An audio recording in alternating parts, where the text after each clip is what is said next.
12시 예배에 오신 여러분들 한 사람 한 사람을 주님의 이름으로 사랑하고 축복합니다. 오늘 아침에 이렇게 비가 와서 이렇게 갑자기 비가 와서 깜짝 놀랐는데 오늘 이렇게 조금 비가 오고 이렇게 축 처진 날 뭐 하기 좋은 날일까요? 예배드리기 참 좋은 날입니다. 그래서 오늘 우리 인터넷으로 예배드리는 미디어 교회 또 흩어진 분들에게 인사하기를 원하는데, 여러분 오셔서 보셨겠지만 비가 와서 낙엽이 떨어져서 단풍과 함께 길이 너무너무 예쁘죠.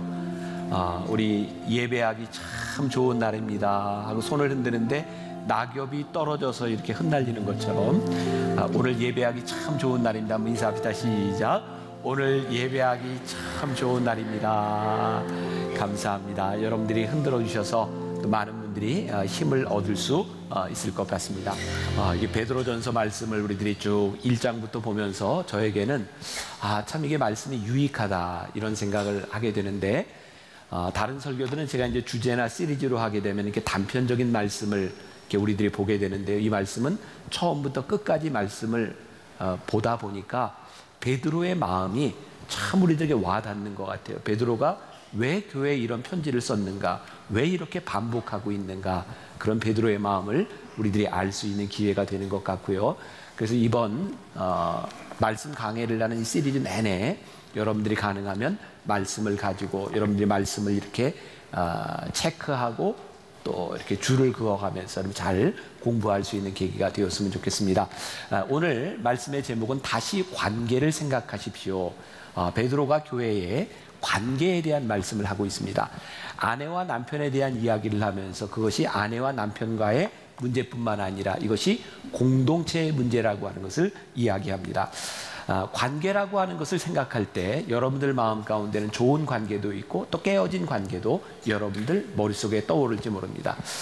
말씀을 준비하는 중에 깨어진 관계들, 우리는 왜 관계 때문에 힘들어할까? 그런데 이 문제가 된 관계들을 보면 대개 일정한 패턴이 있는 것 같아요. 뭐냐면 일방적인 사람들에게서 이 관계가 깨어지는 것을 보게 됩니다. 예를 들자면 여기 대부분의 사람들이 운전을 할 텐데요.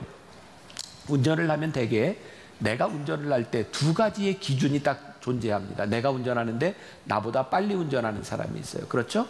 나보다 늦게 운전하는 사람이 있어요. 나와 똑같이 맞춰가는 운전자는 없습니다. 스캇 솔즈가 예수님처럼 친구가 되어주라 라고 하는 책에서 코미디언 조지 칼린의 말을 인용을 하고 있는데, 전 조지 칼린이 누군지 잘 모르겠어요. 이 사람이 이렇게 말을 합니다. 두 종류의 운전자가 있다. 한 사람은 바보 운전자, 또 한 사람은 미치광이 운전자다. 나보다 느리게 달리면 바보고 나보다 빨리 달리면 미친놈이다. 격하게 공감이 되지 않으세요? 우리들은 나보다 늦게 가는 사람들, 바보 같은 놈, 그죠? 나보다 빨리 가면 미친놈. 늘 기준이 누구예요? 납니다. 우리들은 누군가를 향해 이런 말을 자주 하지 않습니까? 똑바로 해, 똑바로 해. 그 말을 하다가 이게 팩트야. 근데 우리들이 똑바로 해라고 말할 때 이 똑바로 한다는 기준은 무엇일까요? 내가 원하는 대로 그것을 하면 똑바로 하는 것이고요. 내가 원하는 대로 하지 않으면 그건 똑바로 하지 않는 겁니다. 똑바로 해. 그리고 이런 이야기를 하는 이유는 무엇일까요? 이걸 딱 한마디로 표현한다면 통제의 유혹이다. 통제. 우리는 누군가를 자꾸 통제하려고 합니다. 우리는 모두가 공동체에 속해 있고요. 우리 공동체 안에서는 누구나 자기 의견을 말할 수 있습니다. 근데 회의하면서 이 공동체 가운데 일어나는 일들을 보면 대개 내가 말하고 있는 의견을 설득시키려고 무척 노력합니다. 그리고 내 의견이 여기에서 통해야 되는 거죠. 그래서 이게 하다 안 될 때는 우리들이 표결을 붙이기도 합니다. 그런데요, 내 의견이 제한되지 않고 내 의견이 묵살될 때 우리는 하늘이 무너지는 것과는 더 잘 되나 보자. 근데 내 의견대로 안 돼도 그렇게 잘못되지 않습니다. 우리가 깨닫게 되는 거죠. 내가 원하는 것들이 이루어지지 않아도 그렇게 잘못된 것은 아닌데 우리는 왜 그렇게 통제하려고 하는가. 그래서 요즘 우리가 흔히 많이 쓰는 말 내로남불, 그죠? 내가 하면 로맨스고 남이 하면 불륜이다. 이것도 확실하게 나의 기준에서 나 중심적으로 이야기하는 부분일 거예요. 오늘 말씀은 베드로서 기자가 부부의 관계를 가지고 이야기를 하고 있거든요. 부부간에 있어서도 제일 큰 문제가 그런 거죠. 아내는 남편을 통제하기를 원하고 남편은 아내가 내 말을 듣기를 원하는 거죠. 통제라고 하는 것은요, 늘 내가 옳다라고 하는 것을 시작합니다. 내가 옳다는 확신이 없다면 사람들에게 강요할 이유도 없는 겁니다. 여러분들에게 물어보겠습니다. 대개 가정에서 아내가 옳은가요? 남편이 옳은가요? 우리 집에는 가훈이 있습니다. 아내는 늘 옳다. 그게 가정이 평화롭게 살아가는 방법이 아니겠습니까? 네, 격하게 또 고개를 끄덕여서 감사해요. 그렇지만 아내가 늘 옳은 것은 아니죠. 그런데 제 경험에 의하면 아내가 옳을 때가 더 많은 것 같기도 합니다. 근데 아내가 남편을 통제하려고 옳다고 생각하고 나를 따라오라고 이야기하는데 남편들이 늘 말을 따라주는 것은 아닙니다. 우리들이 통제하려고 하는 데서 관계는 틀어지고 때로는 싸움이 나기도 합니다. 우리가 신앙적으로 보면 결국 관계가 정상화되고 올바른 관계로 가는 것 중에 하나는 내가 누군가를 통제하려는 것보다 하나님께서 통제하시는 것, 하나님의 주권이 옳다라고 하는 믿음에서 시작됩니다. 그런데 우리들이 이 믿음이 없으면 우리는 끝까지 내 주장을 하게 되죠. 사춘기에 자녀를 둔 부모들이 요즘 그런 얘기를 하면 사춘기 부모들이 자녀들을 이르는 말이 뭐냐면 외계인이랍니다. 사춘기를 지나고 있는 자녀들하고는 대화가 안 된답니다. 그래서 외계인이라고 말을 하죠. 자, 여러분들도 자녀를 키워봤으니까 자녀들이 사춘기를 지날 때 자녀들이 이게 커가는 모습을 보면서 여러분들 마음에 다 드나요? 아니죠. 사춘기 아이들을 우리가 이해를 하지 못합니다. 신기한 건 우리도 사춘기를 지났으면서 사춘기를 지나는 아이들을 정말 이해하지 못한다는 거죠. 그래서 부모는 사춘기를 지난 아이들에게 많은 조언을 합니다. 제가 얼마 전에 만났던 어떤 목사님은 그런 이야기를 하더라고요. 사춘기를 지나는 아이가 너무너무 힘들어서 그 아이에게 뭐라고 이렇게 얘기도 하고 통제도 하려고 하는데 아무리 생각해도 부모인 내가 자녀에게 틀린 말을 하는 것 같지 않더래요. 근데 자녀들은요, 참 힘든 게 뭐냐면 부모가 틀린 말을 얘기하지 않고 옳은 말을 얘기하는데 어쩌면 이렇게 기분 나쁘게 얘기하는지 몰라요. 그게 힘든 거예요. 그러니까 이 자녀 교육에 있어서도요, 옳고 그름에 대한 문제를 떠나서 내가 자녀를 내 맘대로 통제하려고 시작할 때 관계가 어그러지는 거죠. 말씀을 준비하면서 저에게도 저희 자녀들을 생각하게 되었어요. 저는 우리 아이들이 어렸을 때 굉장히 엄격하게 대했습니다. 가만히 생각해 보니까 아이들을 엄격하게 대했던 이유가 목사 아들과 딸로 자라기를 원했던 것 같아요. 교회에서 너희들이 하는 행동, 너 이렇게 시끄러우면 안 돼. 예배 시간에 태도는 이렇게 해야 돼. 근데 가만히 보면 그게 틀린 것은 아니지만 내가 목사지 우리 애가 목사는 아니잖아요. 우리 애가 목사 집에 태어나고 싶어서 태어난 건 아니잖아요.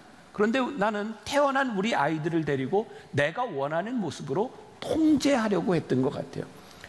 우리가 틀린 것은 아닙니다. 우리들은 옳은 생각을 할지 모르지만 내 생각대로 통제하는 것이 옳은 것은 아니에요. 스캇 솔즈가 그 책에서 이런 표현을 했습니다. 최고의 작가에게 훈수를 두는 어리석음을 범하지 말아라. 무슨 뜻이냐면 남의 이야기를 쓰는 것은 내 몫이 아니라는 거예요. 걱정이 되기는 하지만 우리의 자녀를 주님께 맡겨야 된다는 거예요. 특히 자녀의 이야기를 쓸 권리를 주님 앞에 내려놓는 건 정말 힘든 일이지만 그래도 내려놓아야 한다는 거예요.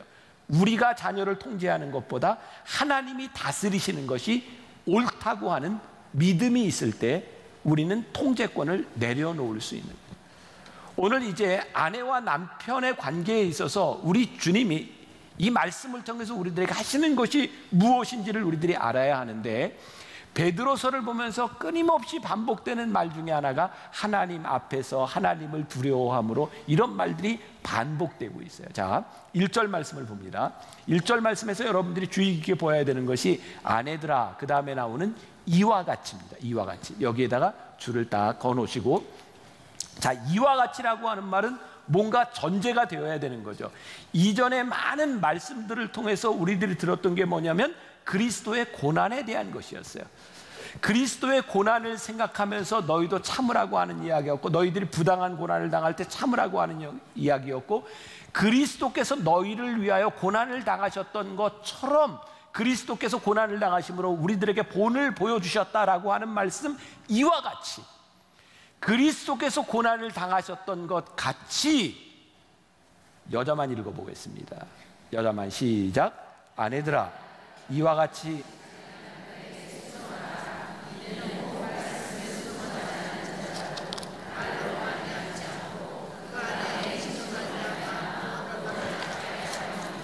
자, 우리 아내들이요, 여기서 이와 같이 남편들에게 순종하라 했는데 이 말씀이 너무 감사하게 아멘으로 받아들여지세요? 남편에게 순종하는 거 참 쉽지 않습니다. 왜요? 남편보다는 여러분들이 늘 옳다고 생각하지 않나요?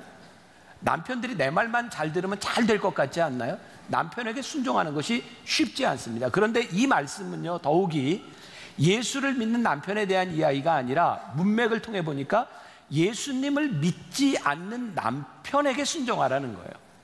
또 이전 말씀이 생각날 수 있어요. 세상 권세에 너희들이 복종하라고 이야기를 했어요. 주를 위하여, 하나님을 위하여 너희들이 복종하라. 그런데 오늘 남편들에게 순종해야 되는 이유가 뭐냐면, 말씀의 문맥을 통해 보면 하나님께서 너희 남편들을 향한 구원의 뜻을 가지고 있으니 너희들이 남편에게 순종하고 존경할 만한 해서가 아니라 그를 향한 하나님의 구원을 생각하며 남편에게 순종하라고 말씀하고 있는 거예요. 아내가 아무리 말씀을 전해도 듣지 않으려고 하는 남편, 그런데 그를 향한 하나님의 계획이 있음을 알기 때문에 이와 같이 그리스도께서 우리를 위하여 부당한 고난을 당했던 것처럼 아내들아 남편에게 순종하라고 말씀하고 있는 거예요. 사람을 변화시키는 것은요, 강요가 아닙니다. 그것은 감동입니다. 남편 때문에 힘들어하는 아내들이 명심할 필요가 있는데, 남편을 구원하는 것은 잔소리가 아니고 남편들을 통제하려는 것이 아니고 순종해야 되는 이유가 내 남편을 향한 하나님의 구원의 계획이 있음을 기억하며 너희들이 순종해야 되는데, 이 순종을 어떻게 하라고 하냐면 3절에 보니까요, 너희의 단장은, 이제 남편에게 잘 보이려고 너희의 단장은 머리를 꾸미고 금을 차고 아름다운 옷을 입는 외모로 하지 말고, 자 4절 말씀, 오직 마음에 숨은 사람, inner self라고 되어 있어요. 내 내적 사람이 온유하고 안정한 심령에 썩지 아니할 것으로 하라. 이는 하나님 앞에서 값진 것이니라. 남편들을 구원하기 위해서 우리들이 하는 것들이요, 이 외적인 것이 아니라 너희 마음에 진짜 온유한 것을 가지고 해라. 그게 하나님 앞에 값진 것이다. 하나님 앞에 계속해서 반복되는 말이죠. 하나님을 의식하고 하나님을 두려워함으로, 남편을 대하는 데 있어서 이와 같이 그리스도를 생각함으로 하나님 앞에서 너희들이 어떻게 남편을 대할지를 생각해라. 그래야 관계가 제대로 된다고 하는 말씀이죠. 오늘 3절과 4절 말씀에 비교하고 있는 거, 금을 차고 아름다운 옷을 입는 것이 아니라 너희들의 마음속에 내적인 온유함이라고 하는 것이 무엇인가? 우리 많이 알려진 이야기인데요, 맹자가 나이 들었을 때 제자들이 와서 한 제자가 이렇게 물었습니다. 선생님, 부드러운 것과 강한 것 어느 것이 더 오래갑니까? 그때 나이 많았던 맹자가 자기의 입을 보여줍니다. 보아라. 그랬더니 이는 다 빠지고 혀만 남았습니다. 이가 그렇게 딱딱한 줄 알았더니 이는 다 빠지고 부드러운 혀만 남았느니라. 온유함이 오래 간다는 얘기죠. 여기에서 온유함이라고 하는 말이 성경의, 영어 성경에 gentle이라고 돼요. gentle. 저는 예수를 믿으면서 우리들에게 예수 믿는 가장 큰 증거가 드러나는 것이 남자고 여자고 상대방을 대할 때 예의 바르고 젠틀하고 온유한 것이 참 중요하다고 생각하거든요. 근데 우리들이 젠틀하다고 하는 것은 무슨 의미일까요? 누군가에게 우리들이 젠틀하기 위해서는요, 그 사람 앞에 조심해야 되는 거예요. 상대방을 배려하는 거예요. 상대방을 생각하는 거예요. 우리가 젠틀하기 위해서는 또 하나 전제되어야 되는 것이 있는데, 상대방의 상황과 상대방의 말을 듣지 않으면 우리는 절대로 젠틀해지지 않습니다. 요즘 저에게 저 스스로 경계하는 것 중에 하나입니다. 저도 이제 나이가 좀 들어가는 것 같아요.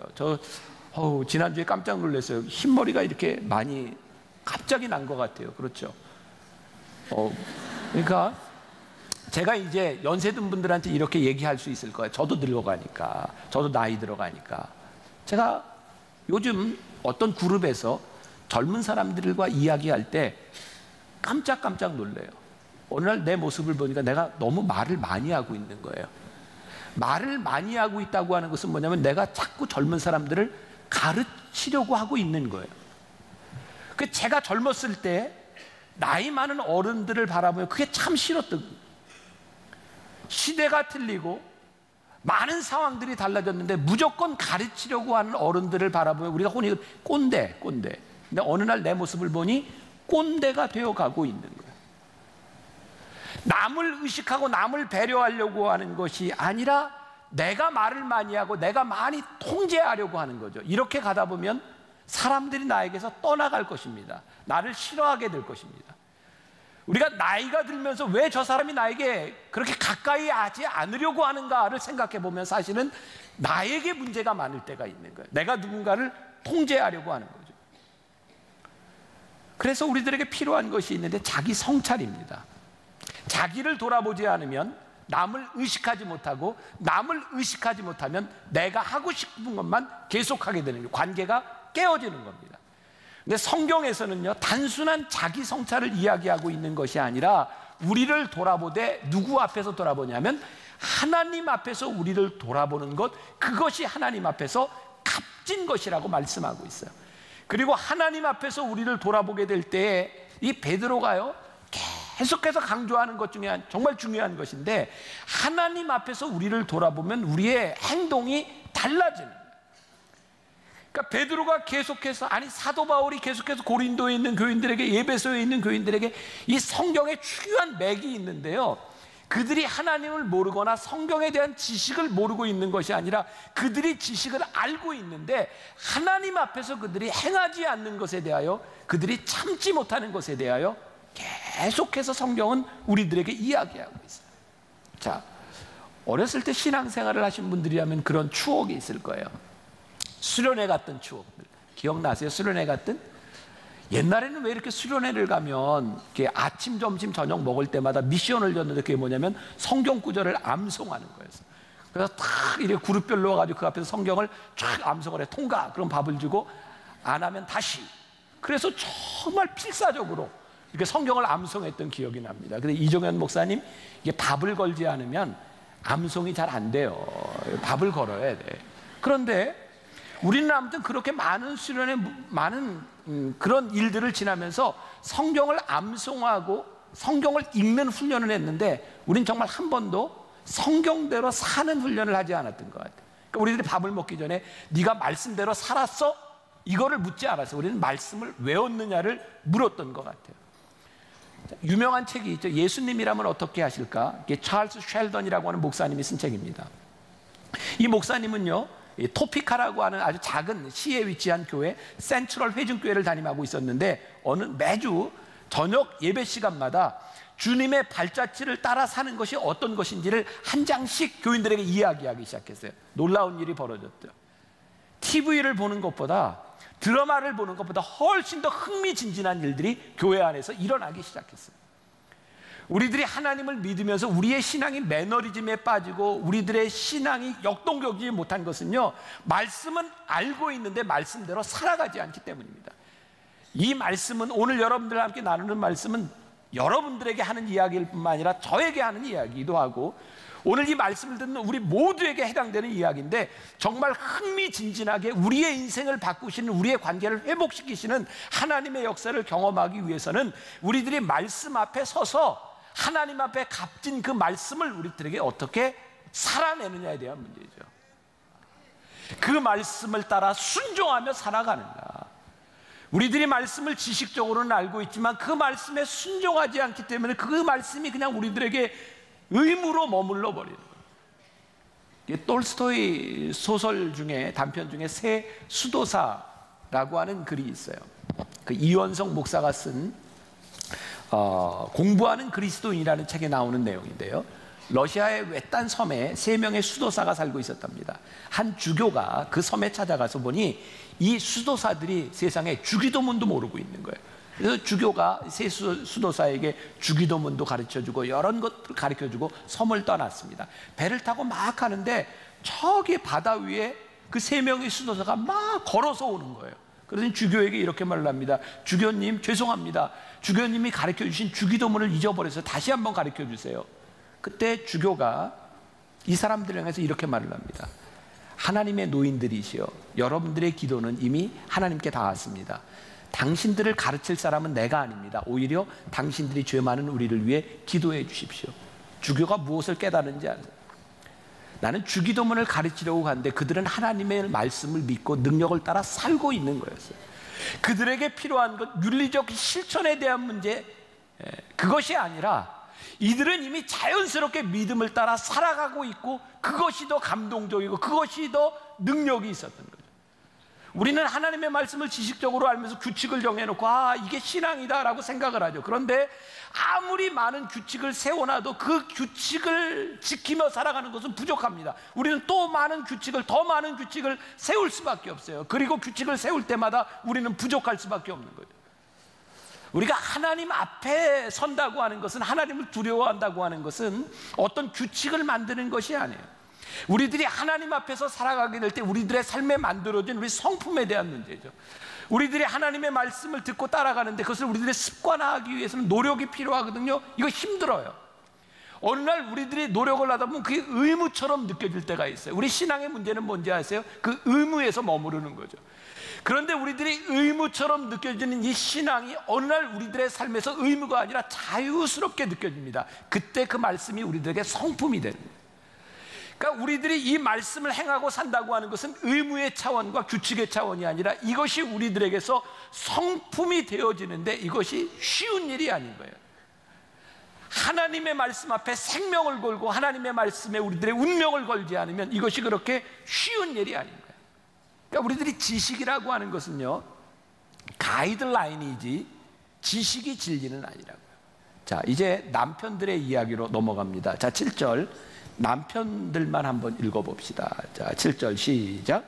남편들아, 이와 같이 지식을 따라 너희 아내와 동거하고 그를 더 연약한 그릇이요 또 생명의 은혜를 함께 이어받을 자로 알아 귀히 여기라. 이는 너희 기도가 막히지 아니하게 하려 함이라.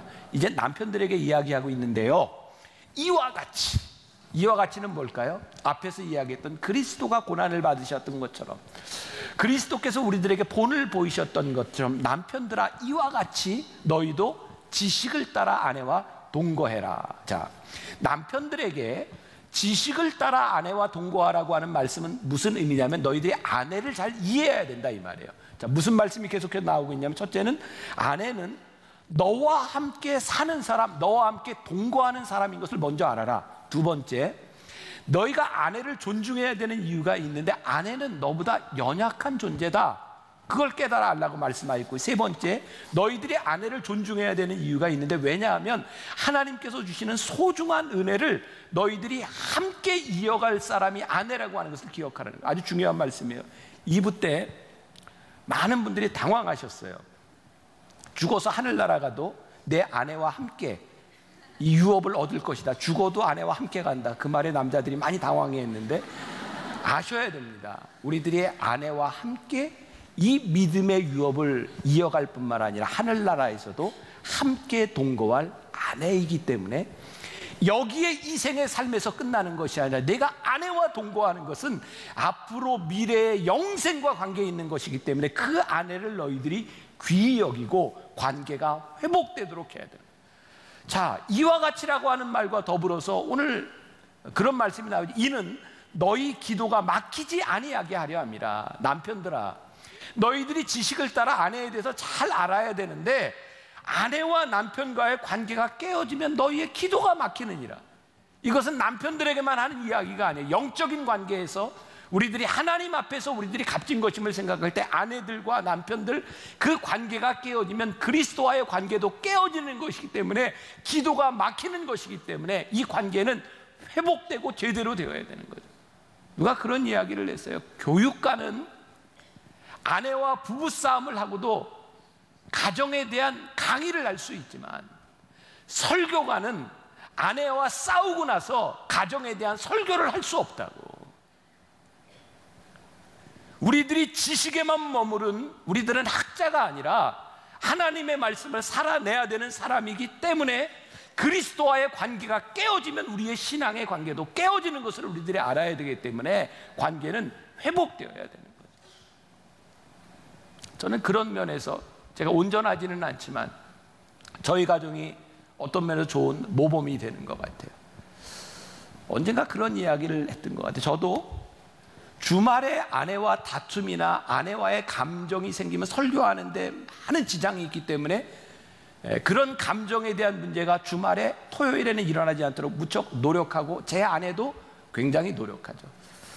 여러분들이 상상하시는 것보다 저희 가정은 별로 다툼이 없습니다. 30년 살아오는 동안 이렇게 한번 이렇게 싸워본 게 손꼽을만큼밖에 되지 않아요. 언젠가 제가 그 비결을 이야기했죠. 저는 잘 참는 성격이에요. 제 아내는 다혈질이에요. 제 아내가 생각보다 엄청 다혈질입니다. 살아보세요. 다혈질이에요. 그러니까 저희 아내는 화가 나면 이야기를 해야 돼요. 근데 그렇게 다혈질임에도 불구하고 제 아내가 남편이 목회를 하고 설교해야 되는데 아무리 다혈질이지만 토요일과 주말에는 아무리 화가 나도 저에게 이야기하지 않아요. 왜? 설교하는데 방해가 되니까. 하나님 저에게 지혜를 주셨잖아요. 화나는 일은 주말에 얘기해라. 다혈질의 특징 아시죠? 한 이틀만 지나면 다 잊어버린다는 거. 저희 가정이 이렇게 평안할 수 있는 이유 중에 하나예요. 왜? 적어도 생각하는 게 있으니까. 하나님 앞에서 우리들이 올바로 살아가기 위해서 지켜야 되는 것이 있으니까. 우리들이 부족하지만 그것을 지키려고 생각하고 기도가 막히지 않으려고 생각하는 것이 우리의 가정을 지켜주는 일이 아니겠습니까? 옳은 일을 하려고 애쓰는 사람, 그것에 대한 문제가 아니라 하나님 앞에서 어떤 옳은 일을 할 것인가, 올바른 지식, 그것이 문제가 아니라 우리들이 어떻게 올바른 관계에 들어갈 것인가. 우리는 그동안 교회에서 그런 교육 참 많이 했잖아요. 1:1 제자 양육, 제자 훈련. 근데 지금 생각해 보니까 우리들이 알고 있는 성경의 지식을 가지고 제자가 되는 게 아니더라고요. 우리들이 배우는 이 성경, 이 듣는 설교를 가지고 우리들이 크리스찬이 되는 게 아니더라고요.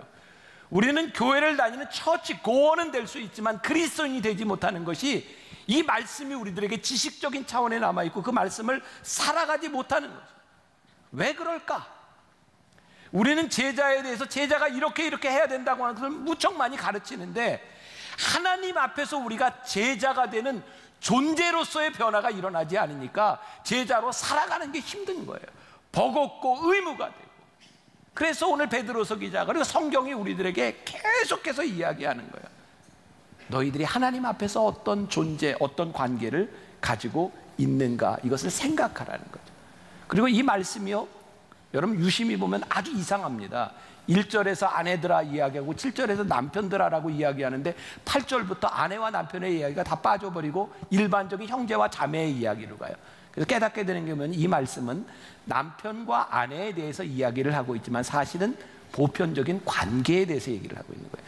8절부터 12절 같이 한번 봅니다. 시작. 마지막으로 말하노니 너희가 다 마음을 같이하여 동정하며 형제를 사랑하며 불쌍히 여기며 겸손하며 악을 악으로 욕을 욕으로 갚지 말고 도리어 복을 빌라. 이를 위하여 너희가 부르심을 받았으니 이는 복을 이어받게 하려 하심이라. 그러므로 생명을 사랑하고 좋은 날 보기를 원하는 자는 혀를 금하여 악한 말을 그치며 그 입술로 거짓을 말하지 말고 악에서 떠나 선을 행하고 화평을 구하며 그것을 따르라. 주의 눈은 의인을 향하시고 그의 귀는 의인의 간구에 기울이시되 주의 얼굴은 악행하는 자들을 대하시느니라. 이제 형제와 자매들에게 이런 말씀을 하고 있어요. 그리고 하나님께서 우리를 부르신 이유가 뭐냐면, 너희들이 악을 악으로 갚지 말아라, 욕을 욕으로 갚지 말아라, 그리고 오히려 너희들이 복을 빌어라. 우리가 지지난주에 암송했던 베드로전서 2장 9절 말씀, 우리를 거룩한 족속이요 왕 같은 제사장으로 우리를 부르신 이유, 택하신 백성이 된 이유가 뭐냐면, 우리를 어두운 데서 불러내어 주의 거룩한 빛에서 그의 아름다운 덕을 선전하도록 우리를 부르신 이유가 분명하다는 거예요. 이 말씀이 지식의 차원에 머무는 것이 아니라 우리들로 하여금 이렇게 살도록 우리를 부르셨다는 거예요. 근데 우리들의 관계가 많이 깨어져 있는 거예요. 유명한 소설가 마크 트웨인이 이런 말을 했습니다. 나는 개와 고양이를 한 우리 안에 넣어보았다. 뜻밖에도 그들은 내 기대를 뛰어넘어서 잘 지내는 모습을 나에게 보여주었다. 나는 이번에는 새와 돼지와 염소를 한 우리 안에 집어넣었다. 그들은 약간의 적응하는 시간이 필요했지만 마침내 그들도 더불어 잘 지날 수 있었다. 나는 이번에는 장로교인과 감리교인과 침례교인을 한 우리 안에 함께 있도록 했다. 그런데 그들은 결코 잘 지낼 수 없었다. 왜일까요? 그들은 틀린 이야기를 하는 것이 아니라 감리교회는 감리교회에 옳은 이야기를, 침례교회는 침례교회에 옳은 이야기를, 장로교회는 장로교회에 옳은 이야기를 하고 있는 겁니다. 오늘 성경은 너희들의 옳은 것을 이야기하라고 하지 않습니다. 하나님 앞에서 이와 같이 형제를 불쌍히 여기고 겸손하고 악을 악으로 욕을 욕으로 갚지 말고 오히려 복을 빌라고 이야기하고, 우리는 하나님을 믿으면서 우리들이 생각하는 것이 있죠. 말씀을 배우고 말씀대로 살아가는 쉬운 길을 생각하는 거예요. 근데 이 진리는, 하나님의 말씀은 우리들에게 easy way를 가르쳐주는 것이 아니라 true way, 우리들에게 진리의 길이 무엇인지를 가르쳐주고 있고, 말씀이 우리 가운데 들어오면 진리를 살아가기 위해서 우리들이 때때로 버겁고 힘든 길을 지나가는 거예요. 부당하게 느낄 수 있는 고난도 우리들에게 오고, 우리들이 말씀대로 살아가는 것 때문에 누군가 우리들에게 욕을 하고 우리들에게 비난을 하지만 너희는 그렇게 하지 말라는 거예요. 오히려 너희는 복을 빌라는 거예요. 왜? 예수 그리스도께서 부당한 고난을 당하심으로 너희들에게 복이 왔고 구원이 왔던 것을 생각함으로 너희들이 어떻게 살아가야 될지를 알라는 거죠. 말씀을 마무리하려고 합니다. 2016년 연합뉴스에 이런 기사가 났더라고요. 미국에도요, 요즘 부모들이 큰 문제가 되는 게 뭐냐면 헬리콥터 맘이라 그래요. 중학교, 고등학교, 대학교에 가는데도 요즘 미국에 있는 부모들이 그냥 자녀들 주위를 뱅뱅뱅뱅 돕니다. 그냥 애들 어떻게 케어하고 어떻게 할지 그냥 애들 연약하게 만드는 거죠. 크리스찬 고등학교에, 어떤 고등학교에서요, 이런 경고 문구를 하나 붙였습니다. 보세요. If you are dropping off your son's forgotten lunch, books, homework, equipment. 만일 여러분들 자녀가 잃어버리고 온 점심이나 책이나 뭐 숙제 이런 것들을 가지고 오려고 했다면 please turn around, 돌아가십시오. and exit the building, 이 학교 빌딩을 떠나십시오. Your son will learn to problem solve in your absence. 여러분들의 자녀들이 여러분들이 없을 때 문제를 해결하는 것을 배울 수 있기 때문에 여러분들 가라는 거예요. 우리는 자녀들에게 쉬운 걸 자꾸 제공하려고 합니다. 아이고, 도시락을 안 가지고 왔는데 도시락 갖다 주고, 숙제 안 가지고 왔는데 숙제 안 가지고. 그런데 이 크리스찬 교장이요, 여러분들 자녀를 떠나십시오. 도시락을 가지고 안 왔을 때 여러분들이 가져다 주지 않아야 이 아이가 돈을 꿔서 밥을 사 먹든 친구와 나눠 먹든 그 방법을 배우게 될 것이고, 어려움 가운데서 이 문제를 해결하는 방법을 배우게 될 것이라는 거예요. 우리의 신앙의 역동성, 우리의 신앙의 장점이 왜 고난이 우리들에게 축복이냐면, 그 고난 가운데서 우리들이 배우는 게 있고, 그 고난 가운데서 우리들의 하나님과의 관계가 친밀해지고, 그 어떤 때보다 우리들이 간절하게 기도할 수 있고, 고난이 우리들에게 이렇게 유익이구나라고 하는 것을 우리들이 깨달아 할 때, 와우, 고난이 이런 거구나. 고난을 당하는 것은 힘든 일이지만 고난의 유익이 우리를 붙잡아 주는 거라고요.